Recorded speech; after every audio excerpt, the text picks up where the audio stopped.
Breaking news है लाड़काणे का आवाज़ शेयर कंदासीं। 9 ऐं 10 जा इम्तिहान 101 शागिर्दनि ते कॉपी केस थिया है।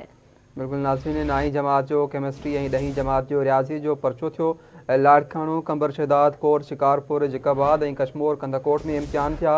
5 ज़िलनि में इम्तिहान दौरान 101 उम्मीदवारनि खे कापी केस कयो वियो, जॾहिं त 185 जाली उम्मीदवारनि खे सोघो करे खेनि इम्तिहानी सेंटरनि मां ॿाहिरि कढियो वियो। 9हीं ऐं 10हीं जा इम्तिहान 101 शागिर्दनि खे कापी केस कयो वियो। तफ़सील मालूम कंदासीं आवाज़ न्यूज़ जे ब्यूरो चीफ रशीद समूखा जी। रशीद वधीक अपडेट्स आहिनि।